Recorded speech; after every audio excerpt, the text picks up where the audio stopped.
What you do in the gym does not matter. A controversial statement, no doubt, but it serves to impart an important lesson, which is that what you stand to gain from one gym session is eclipsed by what you stand to lose. And this is a really important lesson to keep in mind. I've characterized before the idea of MPS, or muscle protein synthesis, as a switch, whereby the stimulus, or what we do in the gym, turns it on. And it remains on for a certain period of time after that. It remains on in beginners for longer than it does in advanced trainees. But even in the most novice of individuals, it's only going to stay on for about 48 hours. This is a simplification, of course, but bear with me. So the max amount of time that you can benefit from what you do in the gym is 48 hours. However, if you injure yourself in that session, if you cause yourself not to be able to turn that switch on again in 48 hours, you lose so much. If you train too hard, an injury can keep you out of the gym for weeks, months, years, potentially lifelong consequences. So what you do in one gym session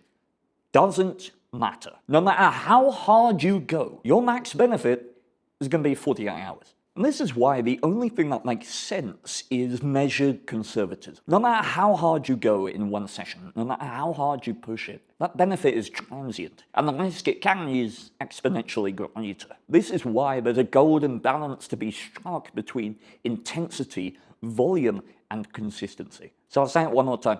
What you do in a gym session doesn't matter. Because if you think it does, what you are doing is you're looking at this rich tapestry made of these beautiful pieces of yarn of all sorts of different colors and lengths, and you're picking out one tiny piece of yarn and saying, yeah, that's what makes it. It's not the case. Your fitness, your body composition, and your ability and your progress is a manifestation of effort over time. And the value of time must always be greater than the value of effort. This is not an excuse to not train hard, but we have to be astute and realistic in assigning value to what we are doing. This is an important lesson because many beginners, they'll get into the gym and they'll do their hardest workout they've ever done.